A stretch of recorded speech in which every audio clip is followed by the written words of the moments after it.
Hello friends, आज poem animals की शुरुआत हम लोग करते हैं। जैसा मैंने ऑलरेडी 2-3 पोएम आपको बता ही दिया है, dust of snow, how to tell wild animals, इन सारे पोएमों की चर्चा हम लोग कर चुके हैं। आइए इस पोएम एनिमल्स की चर्चा करते हैं जो वॉल्ट व्हिटमैन के द्वारा लिखा गया है। पोएम की शुरुआत करने से पहले हम लोग कुछ वर्ड को देख लेते हैं, क्योंकि ये वर्ड ही आगे आपको काम आएगा। प्लेसिड मीन्स शांत होता है, सीन्स मीन्स पाप होता है, और डीमेंटेड उन्मादी, जिसको हम लोग मैड भी बोल सकते हैं। उन्मादी मीन्स मैड बोलते हैं। मैनिया एक प्रकार का मनोवैज्ञानिक बीमारी होता है। मनोवैज्ञानिक बीमारी से कहने का मतलब मैनिया होता है कोई चीज को पाने के लिए पागल हो जाना, कोई चीज का पाने का पागलपन चढ़ जाना, मैनिया होता है। ये एक तरह से कह सकते हैं कि मनोवैज्ञानिक बीमारी ही होता है। और इविंस दिखाना, शो करना, इसको हम लोग शो भी बोल सकते हैं। और नेग्लिजेंटली, लापरवाही से, जिसको बोल सकते हैं केयरलेसली, जिस पर केयर ना करते हैं हम लोग। कॉम्प्लिकेटेड, बड़ा प्रॉब्लम से भरा रहता है, जटिल जिसको कहते हैं हम लोग, उलझा हुआ भी कहते हैं। और सेल्फ कॉन्टेंट, सेल्फ सेटिस्फाइड जिसको कहते हैं आत्मसंतुष्ट। और वाइन जिसको हम लोग कहते हैं विलाप करना, रोना, किसी चीज के लिए चीखना, चिल्लाना, यही होता है वाइन हमारा। ये वर्ड आप लोग देख लीजिएगा और होगा कम से कम 1-2 बार इसको रिपीट करके बोल लीजिएगा अपना, तो इससे होगा क्या, आपका आगे प्रॉब्लम नहीं होगा। आइए अब हम लोग पोएम एनिमल्स की शुरुआत करते हैं। आप लोग जैसा कि शीर्षक ही देख रहे हैं, इस चैप्टर का नाम ही क्या है, पोएम का नाम ही क्या है, एनिमल्स नाम है। एनिमल मीन्स बच्चों जानवर होता है, अर्थात ये पोएम हमारा रिलेटेड है जानवरों से। अब कवि क्या कहना चाहते हैं वो सुनिए। The poet tells us that, कवि हम लोगों को कहते हैं कि he feels more at home. More means comfortable, वो घर में ज्यादा अच्छा फील करते हैं, कंफर्टेबल फील करते हैं विथ एनिमल्स, किसके साथ, जानवरों के साथ। देन ह्यूमन्स, किसकी तुलना में, मानव की तुलना में। अगर एक चीज गौर कीजिएगा, आज के इस कलयुग में देखिए कवि कितना बड़ा बात बोल रहे हैं कि हमको जानवर के साथ रहने में ठीक लग रहा है, लेकिन उस मानव के साथ रहने में हमको ठीक नहीं लग रहा है। मानव बड़ा सेल्फिश हो गया है, मानव बड़ा स्वार्थी हो गया है, मानव का नैतिकता का उनका पतन हो गया है। कभी बड़ा अच्छा बात ये बोलते हैं कि उनको जानवर के साथ ही रहना अच्छा लगता है। अब क्यों अच्छा लगता है ये देखिए उनके अनुसार। वो कहते हैं whom he finds complicated and false, उस मानव को वो बड़ा कॉम्प्लिकेटेड, बड़ा उलझा हुआ पाते हैं, बड़ा जटिल पाते हैं मानव। और फॉल्स, मानव बड़ा झूठा हो गया, मानव को बड़ा कभी फॉल्स पाते हैं, लेकिन इस जानवर को कभी कॉम्प्लिकेटेड ना ही पाते हैं वो, और ना तो फॉल्स पाते हैं। आइए पहला शुरू करते हैं पैराग्राफ, यही ध्यान दीजिएगा आप लोग। अब आप लोगों का पोएम शुरू हो चुका है। I think I could turn and live with animals. कवि कहते हैं I think I could turn, मेरे विचार से मैं क्या कर सकता हूं, लिव विथ एनिमल्स, मैं जानवरों के साथ रह सकता हूं। कवि कहते हैं they are so placid and self content. पूछिएगा कि कवि क्यों कहते हैं कि मैं जानवरों के साथ रह सकता हूँ। कवि कहते हैं मैं जानवरों के साथ रह सकता हूँ क्योंकि जानवर बड़े शांत होते हैं, बड़े आत्मसंतुष्ट होते हैं, लेकिन ये मानव शांत नहीं होते हैं, मानव आत्मसंतुष्ट नहीं होते हैं। तो हमको तो बेहतर लगता है जानवर है। कवि के अनुसार मैं तो जानवरों के साथ रह सकता हूँ क्योंकि वे सेल्फ कॉन्टेंट होते हैं, वो प्लेसिड, काम होते हैं, बिल्कुल शांत होते हैं। I stand and look at them long and long। कवि कहते हैं मैं तो खड़ा हो जाता हूँ। कवि क्या कहते हैं, मैं खड़ा हो जाता हूँ और look them, और उस जानवर को मैं देखता हूँ। क्या देखता हूँ, लॉन्ग एंड लॉन्ग, बहुत देर तक देखता हूँ। मैं उस जानवर को देखता ही रहता हूँ। अब देखिए उसको देखते हैं लॉन्ग एंड लॉन्ग, बहुत देर तक देखते हैं, विचार करते हैं, थिंक अबाउट करते हैं उस जानवर के बारे में, और तब कहते हैं ये बड़ा सेल्फ कॉन्टेंट होता है, बड़ा काम होता है। लेकिन ये मानव तो पापों से भर गया, मानव सेल्फिश हो गया। कभी ये कहते हैं आइए अगला फिर देखिएगा, they don't sweat and wine about their condition. आहा, कितना अच्छा लाइन बोले, इसको ध्यान दीजिएगा। They don't sweat and wine about their condition. जानवर कभी भी अपनी अवस्था को लेकर शोर नहीं मचाते, विलाप नहीं करते, रोते नहीं हैं। They don't lie awake in the dark. वो अंधेरे में लेटे नहीं रहते हैं, अंधेरे में जगे नहीं रहते हैं वो। And weep for their since. और अपने पापों के लिए कभी जानवर रोते नहीं है। हम मानव क्या करते हैं बच्चों? हम मानव अपने पापों के लिए रोते हैं।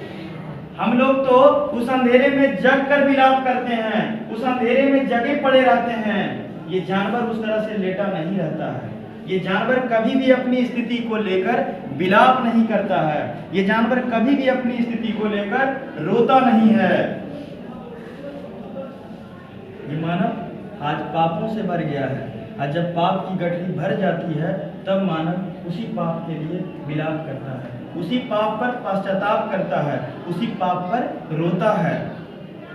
दे don't make me sick discussing their duty to God.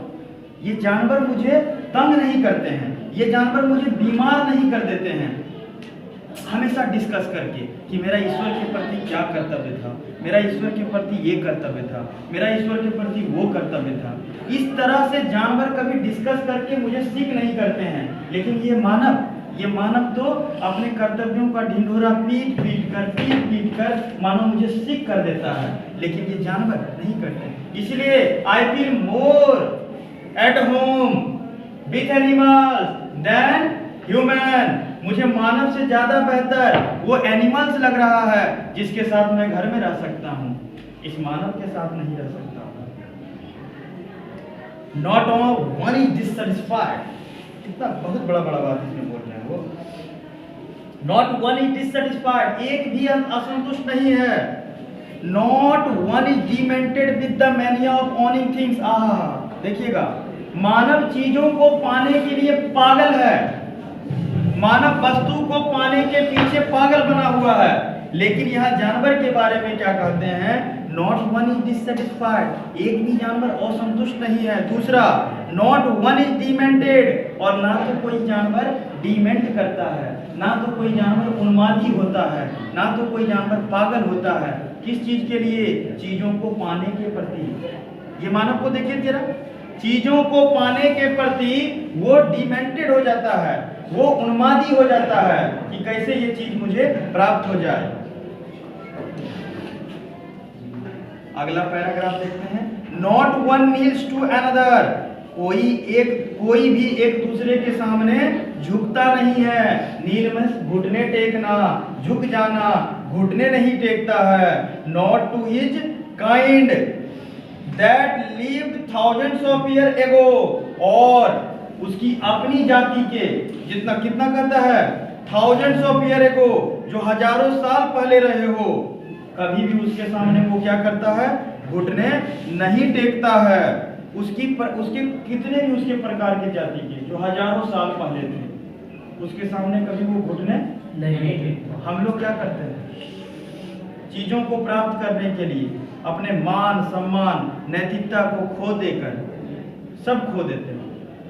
लेकिन ये जानवर ऐसा नहीं करते हैं। Not one is respectable or unhappy over the whole earth. अब देखिएगा, उनमें से कोई भी, जितने भी जानवर हैं, not one is respectable or unhappy, कोई भी दुखी नहीं है। ओवर द होल अर्थ, इस पूरी पृथ्वी पर, पूरे धरती पर, ना तो वन इज रिस्पेक्टेबल, ना तो कोई सम्माननीय है, ना तो कोई अनहैप्पी है, और ना तो कोई, उनके लिए कुछ नहीं। कोई रेस्पेक्टेबल या अनहैप्पी, ऐसा दुख आदर सम्मान कुछ नहीं इस पूरे धरती में। So their relations to me. उनके लिए तो कोई रिस्पेक्टेबल कुछ नहीं, और ना तो इस धरती पर वो अनहैप्पी। इसलिए वो क्या करते हैं जानते हैं? वो अपना संबंध मेरे साथ दिखाते हैं। इसीलिए मैं उस जानवर को एक्सेप्ट करता हूँ, इसीलिए मैं उसको क्या करता हूँ? एक्सेप्ट करता हूँ। They bring me tokens of my self. वो खुद ही मुझे इशारा करते हैं, वो खुद ही मेरी पहचान कराते हैं। और क्या करते हैं? टोकन मीन्स यहाँ पहचान कराना। इशारा करना। दे evince them plainly in their possession, क्या करते हैं वो मुझे मेरी पहचान कराते हैं, वो उन पहचानों को खुद भी अपने पास रखते हैं। और दोनों में एक समान गुण होते हैं, दोनों में क्या होते हैं, एक समान गुण होते हैं। कि अगर आप एक मानव का तुलना जब जानवर से करते हैं तो एक चीज का कंपैरिजन देखिएगा आप, कि मानव पाने के पीछे भागा हुआ है और जानवर पाने के पीछे नहीं भाग रहा है। लेकिन अगर वो मुझे पहचान लेता है, वो मुझे क्या करता है, पहचान लेता है, क्योंकि मुझे चीजों को पाने का मैनिया नहीं है, वो अपने जैसा गुण मेरे में पाता है। और देखिएगा, आई वंडर, मुझे बड़ा आश्चर्य होता है कि आखिर ये सारा उसको मिलता कहाँ से है, कि नहीं भाई ये ठीक है, ये सेल्फिश नहीं है, ये स्वार्थी नहीं है, ये बड़ा अच्छा है। तो ये टोकन उसको मिल कहाँ से जाता है, ये I wonder where they got those tokens. शायद हो सकता है कि did I pass that way, उस रास्ते से मैं गुजरा हुआ हूँ ह्यूज टाइम से, वो बहुत लंबे समय पहले, एंड नेग्लिजेंटली ड्रॉप देम, और उसको क्या किया होगा, मैंने अनजाने में वहाँ गिरा दिया था जहाँ जानवरों को वो चीज़ मिल गया, कि वो पहचान मैंने शायद वहाँ छोड़ दिया, और ये पहचान शायद उनको मिल गया होगा। अब ये पोएम आपको कैसा लगा आप जरूर बताइए, हमको लाइक कीजिए, कमेंट कीजिए, अगर कहीं प्रॉब्लम लगता है ना तो जरूर बताइए, ठीक है। अगले पार्ट में अब आपको दूसरे पोएम की चर्चा करते हुए मिलेंगे, ठीक है।